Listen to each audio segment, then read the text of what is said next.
Okay, എല്ലാ കുട്ടികൾക്കും ഫിസിക്സിലെ 4ാമത്തെ പാഠഭാഗത്തിൻ്റെ പുതിയ ക്ലാസ്സിലേക്ക് സ്വാഗതം. നമ്മൾ കഴിഞ്ഞ ക്ലാസ്സിൽ നിങ്ങൾക്കൊരു അസൈൻമെൻറ്റ് നൽകിയിരിക്കുന്നു. ആ അസൈൻമെൻറ്റ്, ആ ചോദ്യം ഞാൻ ഒരിക്കൽ കൂടി വായിക്കാം. 80 സെൻറ്റിമീറ്റർ ഫോക്കസ് ദൂരമുള്ള കോൺകേവ് ദർപ്പണത്തിന് മുന്നിൽ 40 സെൻറ്റിമീറ്റർ അകലെയായി വസ്തു വെച്ചപ്പോൾ രൂപീകരിച്ച പ്രതിബിംബത്തിൻ്റെ സ്ഥാനം കണ്ടെത്തുക. പ്രതിബിംബത്തിൻ്റെ സ്വഭാവം എന്തായിരിക്കും? An object is placed in front of a concave mirror 40 centimeter away from it. If its focal length is 80 centimeter, locate the position of image and its nature. ഇങ്ങനെയായിരുന്നു ചോദ്യം അല്ലേ? ആ ചോദ്യത്തിൽ നിങ്ങൾക്ക് ഫോക്കൽ ലെങ്ത് കിട്ടി. ഫോക്കൽ ലെങ്ത് എത്രയാണെന്ന് ആ ചോദ്യത്തിലുണ്ട്. Focal length എന്ന് പറയുന്നത് 80 സെൻറ്റിമീറ്റർ ആണ്. ആ 80 എന്ന് പറയുന്നത് നെഗറ്റീവ് 80 സെൻറ്റിമീറ്റർ ആണ് അല്ലേ? അതിൽ യു നിങ്ങൾക്ക് ചോദ്യത്തിൽ നിന്ന് തന്നെ കിട്ടി 40 സെൻറ്റിമീറ്റർ ആണ്. കോൺകേവ് ദർപ്പണത്തിൻ്റെ മുൻപിലായതുകൊണ്ട് യുവും എന്തു തന്നെയാണ്? നെഗറ്റീവ് 40 സെൻറ്റിമീറ്റർ ആണ്. നമുക്ക് കണ്ടുപിടിക്കേണ്ടത് പ്രതിബിംബത്തിലേക്കുള്ള ദൂരമാണ്. വി സമം U F divided by U minus F. U എന്ന് പറയുന്നത് -40 ഇൻറ്റു -80 ഡിവൈഡഡ് ബൈ -40 -80. അപ്പോൾ നെഗറ്റീവ് ഇവിടെ എന്ത് വരും? പോസിറ്റീവ് വരും അല്ലേ? -40 ഇൻറ്റു -80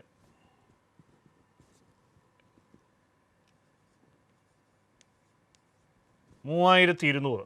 രണ്ടും ഒരേ സൈൻ ആയതുകൊണ്ട് negative into negative positive divided by -40 plus 80. ഇത് പോസിറ്റീവ് ചിഹ്നമായതുകൊണ്ട് പോസിറ്റീവ് 40 എന്ന് തന്നെ വരും അല്ലേ? 0 നമ്മൾ ക്യാൻസൽ ചെയ്ത് കളഞ്ഞു. എന്നാൽ 32 അല്ലേ? ബാക്കി 80. അപ്പോൾ 80 വന്നു. പോസിറ്റീവ് ചിഹ്നമായിരുന്നു രണ്ടും. അതുകൊണ്ട് നമുക്ക് പോസിറ്റീവ് 80 സെൻറ്റിമീറ്റർ വന്നു. പോസിറ്റീവ് 80 സെൻറ്റിമീറ്റർ വന്നു എന്ന് വെച്ചാൽ അതിൻ്റെ അർത്ഥം എന്താണ്? പോസിറ്റീവ് ചിഹ്നമാണ് വരുന്നതെങ്കിൽ നമ്മൾ മനസ്സിലാക്കേണ്ടത് വി പോസിറ്റീവ് ആണെങ്കിൽ നമ്മൾ പറഞ്ഞിട്ടുണ്ട് ഇമേജ് എന്തായിരിക്കും? വെർച്വൽ ആയിരിക്കും. എന്താ വെർച്വൽ എന്ന് പറഞ്ഞാൽ? മിഥ്യാ പ്രതിബിംബം ആയിരിക്കും. മറ്റൊന്ന് ഇറക്റ്റ് ആയിരിക്കും. എന്താണ് ഇറക്റ്റ്? നിവർന്ന പ്രതിബിംബമായിരിക്കും. ഇങ്ങനെയായിരുന്നു നമ്മുടെ കഴിഞ്ഞ ദിവസത്തെ അസൈൻമെൻറ്റിൽ കിട്ടുന്ന ഉത്തരങ്ങൾ. ആ ചോദ്യത്തിൻ്റെ ഉത്തരങ്ങൾ ഇതാണ്. ഇനി നമുക്ക് ഇന്നത്തെ ക്ലാസ്സിൽ, നിങ്ങൾ 8ാം ക്ലാസ്സിൽ ഒരു മാഗ്നിഫിക്കേഷൻ അഥവാ ആവർത്തനം എന്നൊരു ഭാഗം പഠിച്ചിട്ടുണ്ട്. കാരണം അവിടെ നിങ്ങൾ പഠിച്ചിട്ടുണ്ട് ആവർത്തനം എന്ന് പറയുന്നത് അഥവാ മാഗ്നിഫിക്കേഷൻ എന്ന് പറയുന്നത് height of the image divided by height of the object ആണെന്ന്. നമ്മൾ കോൺകേവ് ദർപ്പണം വെച്ച് ഒരു പരീക്ഷണം നടത്തിയത് നിങ്ങൾ ഓർക്കുന്നുണ്ടാവും. അവിടെയൊക്കെ നമ്മൾ വസ്തുവിൻ്റെ സ്ഥാനം മാറ്റുമ്പോൾ പ്രതിബിംബത്തിൻ്റെ വലിപ്പം അല്ലെങ്കിൽ size of the image change ചെയ്യുന്നതായിട്ട് നമ്മൾ കണ്ടിട്ടുണ്ട്. Is there any relationship between position of the object and the size of the image? എന്ന് പറഞ്ഞാൽ വസ്തുവിൻ്റെ സ്ഥാനവും അവിടെ ഉണ്ടാകുന്ന പ്രതിബിംബത്തിൻ്റെ വലിപ്പവും തമ്മിൽ എന്തെങ്കിലും ബന്ധമുണ്ടോ? ഇതാണ് നമ്മൾ അന്വേഷിക്കുന്നത്. കാരണം സ്ഥാനം മാറുമ്പോൾ പ്രതിബിംബത്തിനുണ്ടാകുന്ന മാറ്റം നിങ്ങൾ നിരീക്ഷിച്ചതാണ് ആ പരീക്ഷണത്തിൽ. അങ്ങനെയാണെങ്കിൽ നിങ്ങൾ ചെറിയ ക്ലാസ്സുകളിൽ 8ാം ക്ലാസ്സിൽ ആവർത്തനം അഥവാ മാഗ്നിഫിക്കേഷൻ എന്താണെന്ന് പഠിച്ചിട്ടുണ്ട്. ഓർക്കുന്നുണ്ടോ? മാഗ്നിഫിക്കേഷൻ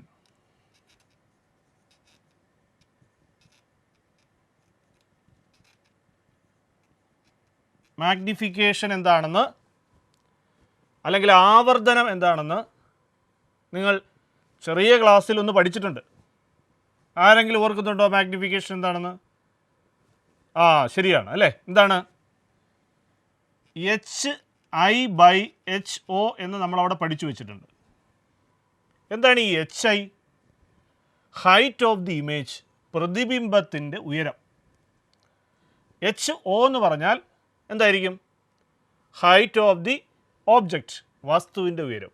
ഇവർ തമ്മിലുള്ളൊരു റേഷ്യോ ആണ് മാഗ്നിഫിക്കേഷൻ എന്നും, അല്ലെങ്കിൽ പ്രതിബിംബത്തിൻ്റെ ഉയരവും വസ്തുവിൻ്റെ ഉയരവും തമ്മിലുള്ള ഒരു അനുപാതമാണ് ആവർത്തനമെന്നും നമ്മൾ ചെറിയ ക്ലാസ്സിൽ പഠിച്ചിട്ടുണ്ട്. ഇപ്പോൾ നമ്മൾ വേറൊരു ടേം കൂടെ പഠിച്ചു, VU ഒക്കെ അല്ലേ? അതായത് ഹൈറ്റ് ഓഫ് ദി ഇമേജും by height of the object തമ്മിലുള്ള റേഷ്യോയും V/U. V എന്ന് പറയുന്നത് പ്രതിബിംബത്തിലേക്കുള്ള ദൂരവും U എന്ന് പറയുന്നത് വസ്തുവിലേക്കുള്ള ദൂരവും, ഇത് തമ്മിൽ എന്തെങ്കിലും ബന്ധമുണ്ടോ എന്നാണ് നമ്മൾ അന്വേഷിക്കാൻ പോകുന്നത്. നമുക്കൊന്ന് ശ്രമിച്ചു നോക്കാം. അതിനുവേണ്ടി നമ്മൾ കോൺകേവ് ദർപ്പണത്തിൽ ഉണ്ടാകുന്ന ഒരു പ്രതിബിംബത്തിൻ്റെ ചിത്രം വരയ്ക്കുകയാണ്. എല്ലാവരും ശ്രദ്ധിക്കണം. അപ്പോൾ ആദ്യം ഞാനൊരു കോൺകേവ് ദർപ്പണത്തിൻ്റെ ചിത്രം വരയ്ക്കുകയാണ്. കോൺകേവ് ദർപ്പണത്തിൻ്റെ ചിത്രം നമ്മൾ മുൻപ് വരച്ചിട്ടുള്ളതാണ്. അതുകൊണ്ട് തന്നെ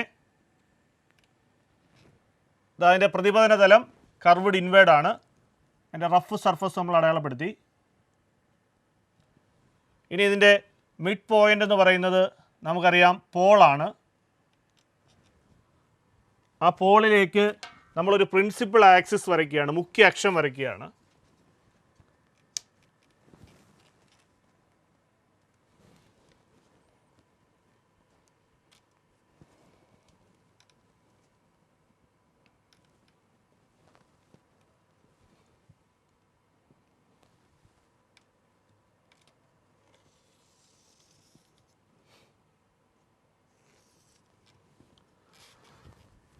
നമ്മളൊരു മുഖ്യ അക്ഷം വരച്ചു. അതിനൊരു ഫോക്കസും സിയും നമ്മൾ അടയാളപ്പെടുത്തി. ഇത് നമ്മൾ പഠിച്ചിട്ടുള്ളതാണ്, എങ്ങനെയാണ് ഫോക്കസ് സി എന്നൊക്കെ ഉള്ളത്. ഈ ഫോക്കസിൽ നിന്നുള്ള ഇരട്ടി ദൂരമാണ് എന്ന് പറഞ്ഞാൽ ഈ പോളിൽ നിന്ന് ഫോക്കസിലേക്കുള്ള ദൂരവും ഫോക്കസിൽ നിന്ന് സിയിലേക്കുള്ള ദൂരവും ഈക്വൽ ആണെന്നുള്ള കാര്യം നിങ്ങൾ നേരത്തെ പഠിച്ചിട്ടുണ്ട്. ഇനി ഞാൻ എന്താണ്ട് ഒരു ഓബ്ജക്റ്റ് സിക്ക് ബിയോണ്ടായിട്ട് വെച്ചു, സിക്ക് അപ്പുറം ഒരു ഓബ്ജക്റ്റ് വെച്ചു. ഓബ്ജക്റ്റ് നമ്മൾ OB എന്ന് പേരിട്ടു. ശ്രദ്ധിക്കൂ, നമ്മൾ ഓബ്ജക്റ്റ് OB അടയാളപ്പെടുത്തി. ഇനി OB എന്ന് പറയുന്നത് ഒരു കത്തിക്കുന്ന മെഴുകുതിരിയാണെന്ന് വിചാരിക്കുക. കത്തി നിൽക്കുന്ന മെഴുകുതിരിയാണെങ്കിൽ അതിൽ നിന്നൊരു പ്രകാശരശ്മി ദർപ്പണത്തിലേക്ക് പോകുന്നു. അതാണ്ട് ഒരു പ്രകാശരശ്മി മുഖ്യ അക്ഷത്തിന് സമാന്തരമായി പാരലായിട്ട് കോൺകേവ് ദർപ്പണത്തിൽ വന്ന് പതിച്ചു. ഇത് ഏതിലൂടെ തിരിച്ചു പോവും? നിങ്ങൾ പഠിച്ചിട്ടുണ്ട് അല്ലേ? ഏതിലൂടെ തിരിച്ചു പോവും? ഫോക്കസിലൂടെ പോവും.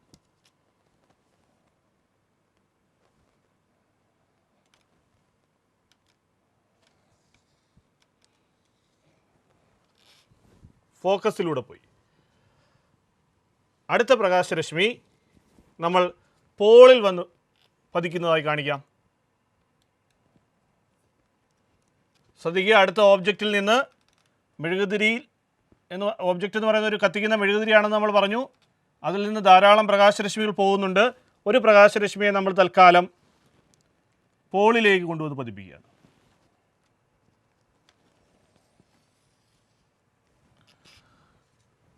അതുകൊണ്ട് ഒരു പ്രകാശരശ്മി നമ്മൾ പോളിൽ പതിപ്പിച്ചു. പോളിൽ നിന്ന് പതിക്കുന്ന പ്രകാശരശ്മി എങ്ങനെ പോവും?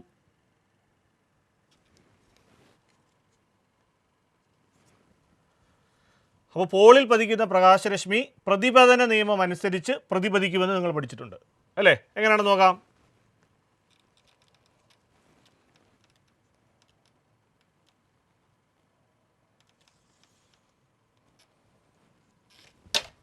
അപ്പോൾ രണ്ട് പ്രകാശരശ്മികളും കൂട്ടിമുട്ടിയ പോയിന്റ് നോക്കിക്കുക എല്ലാവരും. ഇവിടെ പ്രതിബിംബം രൂപപ്പെടുന്നതായി നമ്മൾ മനസ്സിലാക്കുന്നു. കാരണം പ്രതിപതിച്ചു കഴിഞ്ഞാൽ രണ്ട് രശ്മികൾ പോളിലേക്ക് പോയ രശ്മി ഇതുപോലെ പ്രതിപതിച്ചു. പ്രതിപതിച്ച് വന്ന രശ്മികൾ ഒരു പോയിന്റിൽ കൂട്ടിമുട്ടുന്നു. ആ പോയിന്റിൽ പ്രതിബിംബം രൂപപ്പെടുന്നു അല്ലേ? അത് സിക്കും എഫിനും ഇടയിലാണെന്ന് നമ്മൾ കണ്ടു.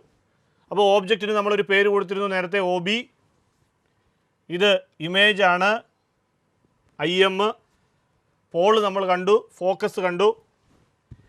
സൂക്ഷിച്ച് നോക്കിക്കേ, നമ്മൾ ഇതിനകത്ത് രണ്ട് ട്രയാങ്കിൾസ് കാണാം, സിമിലർ ട്രയാങ്കിൾസ് കാണാം. സദൃശ്യ ത്രികോണങ്ങൾ കാണാം. എല്ലാവരും സൂക്ഷിച്ച് നോക്കിക്കേ, ഏതൊക്കെയാണെന്ന് പറഞ്ഞു തന്നിട്ട്. ഏതൊക്കെയാണ് സദൃശ്യ ത്രികോണങ്ങൾ? ഒന്ന് OBP. ഇനി ഒരു സദൃശ്യ ത്രികോണങ്ങളുണ്ട്.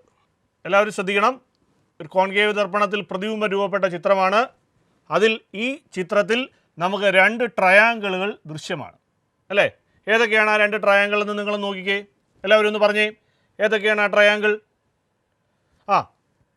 OBP. ഇതൊരു ട്രയാങ്കിൾ ആണല്ലേ? അപ്പോൾ ട്രയാങ്കിൾ OBP. ഇനി ഒരു ട്രയാങ്കിളുണ്ട്. എല്ലാവരും ഒന്ന് പറഞ്ഞേ.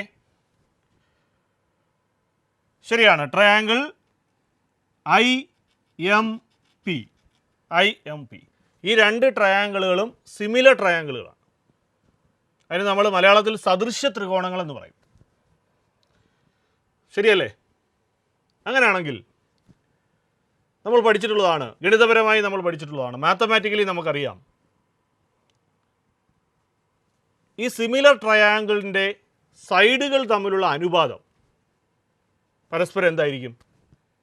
ഈക്വൽ ആയിരിക്കും. ഒന്ന് എഴുതി നോക്കാം. ഈ 2 ട്രയാങ്കിളുകൾ നമ്മൾ കണ്ടു, ട്രയാങ്കിൾ OBPയും ട്രയാങ്കിൾ IMPയും. ഇതിൻ്റെ കറസ്പോണ്ടിങ് സൈഡ്സ് ഒന്ന് നോക്കാം നമുക്ക്. എല്ലാവരും ശ്രദ്ധിക്കുക, നമ്മളിപ്പോൾ ഒരു ചിത്രം കണ്ടു അല്ലേ? ഈ ചിത്രത്തിൽ 2 ട്രയാങ്കിളുകൾ കണ്ടു. ഒന്ന് ട്രയാങ്കിൾ OBP, 2 ട്രയാങ്കിൾ IMP. അപ്പോൾ 2 സിമിലർ ട്രയാങ്കിളാണ്. ആ സിമിലർ ട്രയാങ്കിളിൻ്റെ കറസ്പോണ്ടിങ് സൈഡുകൾ തമ്മിലുള്ള റേഷ്യോ ഈക്വൽ ആണെന്ന് നമ്മൾ മാത്തമാറ്റിക്സിനകത്ത് പഠിച്ചിട്ടുണ്ട്. ഗണിതപരമായി നമുക്കതറിയാം. അത് വെച്ച് നമുക്കൊന്ന് എഴുതി നോക്കാം. ഈ 2 ട്രയാങ്കിൾ തമ്മിൽ നമ്മളൊന്ന് താരതമ്യം ചെയ്തെഴുതുകയാണ്. എല്ലാവരും ശ്രദ്ധിച്ചിരിക്കണം. ഈ OB എന്ന് പറയുന്നത് ട്രയാങ്കിൾ OBPയുടെ ഒരു സൈഡാണ്. അതുപോലെ അതിൻ്റെ കറസ്പോണ്ടിങ് സൈഡാണ് ട്രയാങ്കിൾ IMPയുടെ IM. ഇവർ തമ്മിലുള്ള റേഷ്യോ നമുക്ക് എടുക്കാം. IM divided by OB. ശരിയല്ലേ? ഈ സൈഡും 2 സിമിലർ ട്രയാങ്കിളിൻ്റെ കറസ്പോണ്ടിങ് സൈഡുകൾ തന്നെയാണ്. സംശയമില്ലല്ലോ? സമം. അടുത്ത് നോക്കി 2 ട്രയാങ്കിളിൻ്റെയും മറ്റൊരു സൈഡ് നമുക്ക് എടുക്കാം. ഏതാണ് നമ്മൾ എടുക്കുന്നത്? നോക്കിയ IP ഞാൻ എടുത്തു. IP എന്ന് പറഞ്ഞാൽ ശ്രദ്ധിക്കണം, പോളിൽ നിന്ന് ഐയിലേക്ക്. അതേ സൈഡ് തന്നെയല്ലേ OPയും? കറസ്പോണ്ടിങ് സിമിലർ ട്രയാങ്കിളിൻ്റെ കറസ്പോണ്ടിങ് സൈഡ്സ് തന്നെയാണ്. Okay, IP by OP. ഇനി വളരെ എളുപ്പമാണ്, ശ്രദ്ധിക്കുക. IM എന്ന് പറയുന്നത് height of the image. OB എന്താണെന്ന് നമുക്കറിയാം. ഇത് ഹൈറ്റ് ഓഫ് ദി ഇമേജ് ആണെങ്കിൽ OB എന്തായിരിക്കും? Height of the object. അതുപോലെ തന്നെ IP എന്താണെന്ന് നോക്കിയേ. IP I മുതൽ P വരെ, അതാണല്ലോ IP. IP എന്ന് പറയുന്നത് പ്രതിബിംബത്തിലേക്കുള്ള ദൂരമാണ്, V ആണ്. അപ്പോൾ എന്തായിരിക്കും? OP എന്ന് പറയുന്നത് വസ്തുവിലേക്കുള്ള ദൂരമാണ്. ഇതിൻ്റെ എല്ലാം വിലകളൊക്കെ നമ്മൾ കൊടുത്തു. അപ്പോൾ IM എന്ന് പറയുന്നത് HI, OB എന്ന് പറയുന്നത് HO, IP എന്ന് പറയുന്നത് V, OP എന്ന് പറയുന്നത് U. സംശയമില്ലല്ലോ? അങ്ങനെയാണെങ്കിൽ ഇതൊക്കെ നമുക്ക് ഇതിലേക്കൊന്ന് സബ്സ്റ്റിറ്റ്യൂട്ട് ചെയ്യാം. അപ്പോൾ IMന് പകരം എന്ത് വരും? HI. OBക്ക് പകരം എന്ത് വരും? HO സമം IP എന്ന് പറയുന്നത് എന്തായിരിക്കും? V. OP എന്ന് പറയുന്നത് എന്തായിരിക്കും? U. ശരിയല്ലേ? അപ്പോൾ HI ബൈ HO സമം V ബൈ U. ഇനി ന്യൂ കാർട്ടീഷ്യൻ സൈൻ കൺവെൻഷൻ അനുസരിച്ച് നമുക്കിതിന് ചിഹ്നം കൊടുക്കാം. ഹൈറ്റ് ഓഫ് ദി ഇമേജ് നോക്കിയേ, മുഖ്യ അക്ഷത്തിന് താഴോട്ടല്ലേ? അങ്ങനെയാണെങ്കിൽ എന്ത് കൊടുക്കും? ഏത് ചിഹ്നം കൊടുക്കും? നെഗറ്റീവ് ചിഹ്നം കൊടുക്കും. ഓബ്ജക്റ്റ് മുഖ്യ അക്ഷത്തിന് മുകളിലോട്ടല്ലേ? അങ്ങനെയാണെങ്കിൽ എന്ത് ചിഹ്നം കൊടുക്കും? പോസിറ്റീവ് ചിഹ്നം കൊടുക്കും. ഇനി V എന്ന് പറയുന്നത് പോളിൽ നിന്ന് I അല്ലേ? അപ്പോൾ ആ V എന്ന് പറയുന്നത് ഇടത്തേക്കാണ് നമ്മൾ എല്ലാ അളവുകളും എടുക്കുന്നതെന്ന് പഠിച്ചിട്ടുണ്ട്. അതുകൊണ്ട് V എന്ന് പറയുന്നത് നെഗറ്റീവാണ്. U തന്നെയും എന്താണ്? U OP അതും എന്ത് തന്നെയാണ്? നെഗറ്റീവാണെന്ന് പഠിച്ചിട്ടുണ്ട്. അപ്പോൾ എങ്ങനെ എഴുതാൻ നമുക്ക്? നെഗറ്റീവും നെഗറ്റീവും ക്യാൻസലായിപ്പോയി. ബാക്കി എന്ത് വരും? -HI/HO. പോസിറ്റീവ് ആയതുകൊണ്ട് നമ്മൾ ഇടുന്നില്ല. -HI/HO സമം V/U എന്ന് വന്നല്ലോ. എന്ന് പറഞ്ഞാൽ HI/HO മൈനസ് അങ്ങ് അപ്പുറത്ത് പോയി. എന്ത് വന്നു? -V/U. അപ്പോൾ HI/HO എന്ന് പറയുന്നത് -V/U ആണെന്ന് മനസ്സിലായി. അഥവാ height of the image by height of the object എന്ന് പറഞ്ഞാൽ ശ്രദ്ധിക്കണം, HI/HO സമം -V/U എന്നാണ് നമുക്ക് കിട്ടിയത്. HI/HO എന്ന് പറയുന്നത് മാഗ്നിഫിക്കേഷൻ ആണെന്ന് പഠിച്ചിട്ടുണ്ട്. മാഗ്നിഫിക്കേഷൻ എന്ന് പറയുന്നത് -V/U ആണെന്ന് നമുക്കിവിടെ കിട്ടി അല്ലേ? ആവർത്തനം, ഇവർ തമ്മിലുള്ള ബന്ധവും മനസ്സിലായി. ഹൈറ്റ് ഓഫ് ദി ഇമേജും ഹൈറ്റ് ഓഫ് ദി ഓബ്ജക്റ്റും തമ്മിലുള്ള റേഷ്യോ ഏതിന് ഈക്വൽ ആണെന്ന് കൂടി നമുക്ക് മനസ്സിലായി. V/Uവിൻ്റെ റേഷ്യോയുമായി ഈക്വൽ ആണെന്ന് കൂടി മനസ്സിലായി. അതായത് മാഗ്നിഫിക്കേഷൻ്റെ ഇക്വേഷൻ എന്ന് പറയുന്നത് -V/U ആണ്. ഇത് നമുക്ക് മനസ്സിലായി. ശരിയല്ലേ? ഓക്കെ. അപ്പോൾ നമ്മൾ ഈ സമവാക്യം,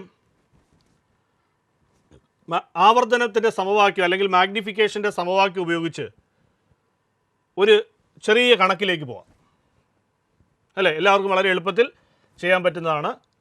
എല്ലാവരും എഴുതിക്കോളൂ, ചോദ്യം എഴുതിക്കോളൂ. ഒരു കോൺകേവ് ദർപ്പണത്തിന് മുന്നിൽ 10 സെൻറ്റിമീറ്റർ അകലെയായി 6 സെൻറ്റിമീറ്റർ ഉയരമുള്ള ഒരു വസ്തു വെച്ചപ്പോൾ യഥാർത്ഥ പ്രതിബിംബം 16 സെൻറ്റിമീറ്റർ അകലത്തിൽ ലഭിച്ചു. പ്രതിബിംബത്തിൻ്റെ ഉയരം, ആവർത്തനം എന്നിവ കണ്ടെത്തുക. When an object of height 6 centimeter is placed in front of a concave mirror at a distance 10 centimeter away from it, an image is obtained 16 centimeter away on the same side. Find out the height of image and magnification.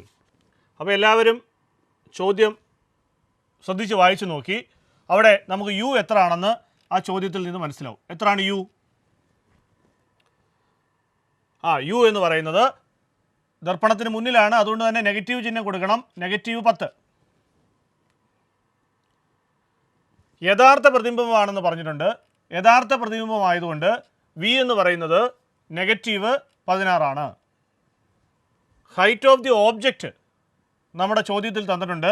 Height of the object എന്ന് പറയുന്നത് എപ്പോഴും concave ദർപ്പണത്തിൻ്റെ മുന്നിൽ വയ്ക്കുമ്പോൾ നിങ്ങൾക്കറിയാം വസ്തു മുഖ്യ അക്ഷത്തിന് മുകളിലേക്കാണെന്നാണ് നമ്മൾ പഠിച്ചിരിക്കുന്നത് അല്ലേ? എന്ന് പറയുന്നത് +6 സെൻറ്റിമീറ്റർ. എല്ലാം സെൻറ്റിമീറ്ററിലാണ്. +6 സെൻറ്റിമീറ്റർ. ഇനി എന്താണ് കണ്ടുപിടിക്കേണ്ടത്? ഹൈറ്റ് ഓഫ് ദി ഇമേജ് കണ്ടുപിടിക്കണം. ഹൈറ്റ് ഓഫ് ദി ഇമേജ് ആണ് നമുക്ക് കണ്ടുപിടിക്കേണ്ടത്. എങ്ങനെ കണ്ടുപിടിക്കും? നമ്മളൊരു ഇക്വേഷനൊക്കെ ഇപ്പോൾ പഠിച്ചു അല്ലേ? അപ്പോൾ നമ്മൾ നമ്മുടെ പ്രോബ്ലത്തിലുള്ള എല്ലാ കാര്യങ്ങളും എടുത്തെഴുതി, തന്നിരിക്കുന്നതൊക്കെ എടുത്തെഴുതി.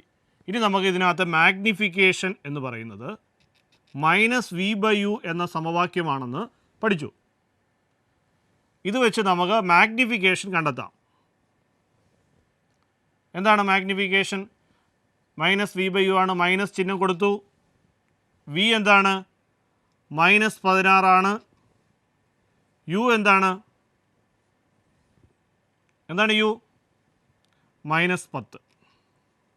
മൈനസും മൈനസും ക്യാൻസൽ ചെയ്തു പോയി. അപ്പോൾ വേറൊരു മൈനസ് ചിഹ്നം ഉണ്ട്, ഇക്വേഷനുള്ളൊരു മൈനസ് ചിഹ്നം ഉണ്ടെന്ന് ഓർത്തോണം. 16/10 ഒരു സംഖ്യ 10 കൊണ്ട് ഡിവൈഡ് ചെയ്യുമ്പോൾ നമുക്കറിയാം 1.6 സെൻറ്റിമീറ്റർ ആണോ? മാഗ്നിഫിക്കേഷന് യൂണിറ്റ് ഇല്ലെന്ന് മനസ്സിലാക്കണം. കാരണം V നമ്മൾ സെൻറ്റിമീറ്ററിലാണ് എടുത്തത്, U സെൻറ്റിമീറ്ററിലാണ് എടുത്തത്. സെൻറ്റിമീറ്ററും ക്യാൻസലായിപ്പോയി. അതുകൊണ്ട് മാഗ്നിഫിക്കേഷന് യൂണിറ്റ് ഇല്ല. ഇവിടെ ഉത്തരം എത്ര വന്നു? മാഗ്നിഫിക്കേഷൻ നമുക്ക് കിട്ടി -1.6 എന്ന് വന്നു. ശരിയല്ലേ? ഇനി എന്താണ് ചോദ്യത്തിൽ പറഞ്ഞിരിക്കുന്നത്? എന്ത് കണ്ടുപിടിക്കാനാണ്? Height of the image. ശരിയല്ലേ? ഹൈറ്റ് ഓഫ് ദി ഇമേജ് എങ്ങനെ കണ്ടുപിടിക്കാമെന്ന് നമുക്ക് നോക്കാം. അപ്പോൾ ശ്രദ്ധിക്കുക, മാഗ്നിഫിക്കേഷൻ എന്ന് പറയുന്നത് height of the image by height of the object ആണ്. മാഗ്നിഫിക്കേഷൻ എന്താണെന്ന് നമുക്കറിയാം. ഹൈറ്റ് ഓഫ് ദി ഓബ്ജക്റ്റ് എന്താണെന്ന് ക്വസ്റ്റ്യനിൽ തന്നിട്ടുണ്ട്. ഇനി നമുക്ക് ഹൈറ്റ് ഓഫ് ദി ഇമേജ് മാത്രം എത്രയാണെന്ന് കണ്ടുപിടിച്ചാൽ മതി. അപ്പോൾ ഹൈറ്റ് ഓഫ് ദി ഇമേജിൻ്റെ ഇക്വേഷൻ എന്താ? ഈ എച്ച് ഒ എന്ന് പറയുന്നത് മേളിൽ വരും അല്ലേ. അപ്പോൾ ഹൈറ്റ് ഓഫ് ദി ഇമേജ് എന്ന് പറയുന്നത് മാഗ്നിഫിക്കേഷൻ ഇൻറ്റു എച്ച് ഒ. എന്താണ് മാഗ്നിഫിക്കേഷൻ? മാഗ്നിഫിക്കേഷൻ കിട്ടി നമുക്ക് -1.6. എന്താണ് എച്ച് ഒ? +6. -1.6 × 6 ആയിരിക്കും ഹൈറ്റ് ഓഫ് ദി ഇമേജ്. എത്ര വരും? ഒന്ന് ഗുണിച്ച് നോക്കിക്കുക എല്ലാവരും. -9.6 സെൻറ്റിമീറ്റർ ആയിരിക്കും. -9.6 സെൻറ്റിമീറ്റർ ആയിരിക്കും. ഒന്നല്ല എല്ലാവർക്കും ശ്രദ്ധിക്കുക എല്ലാവരും. ഹൈറ്റ് ഓഫ് ദി ഇമേജ് എന്ന് പറഞ്ഞത് നമുക്ക് -9.6 കിട്ടി. Height of the image minus ആണെങ്കിൽ, നെഗറ്റീവ് ആണെങ്കിൽ നമുക്ക് അതിൽ നിന്ന് പ്രതിബിംബത്തിൻ്റെ അല്ലെങ്കിൽ ഇമേജിൻ്റെ പ്രത്യേകതകൾ മനസ്സിലാവും. നെഗറ്റീവ് ആണെന്ന് വെച്ചാൽ അതിൻ്റെ അർത്ഥം height of the image negative ആണെങ്കിൽ മുഖ്യ അക്ഷത്തിന് താഴേക്കാണ് പ്രതിബിംബം രൂപപ്പെട്ടതെന്നാണ് അല്ലേ. അപ്പോൾ എന്തൊക്കെയായിരിക്കും അതിൻ്റെ പ്രത്യേകത? നമ്മൾ പഠിച്ചിട്ടുണ്ട്. റിയൽ ആണ്. റിയൽ എന്ന് പറഞ്ഞാൽ മലയാളത്തിൽ എന്ത് പറയും? യഥാർത്ഥ പ്രതിബിംബം, റിയൽ ഇമേജ്, യഥാർത്ഥ പ്രതിബിംബം. മറ്റൊരു പ്രത്യേകതയുണ്ട്. എന്താണ്? ഇൻവേർട്ടഡ് ഇമേജ് ആണ്. എന്താണ് ഇൻവേർട്ടഡ്?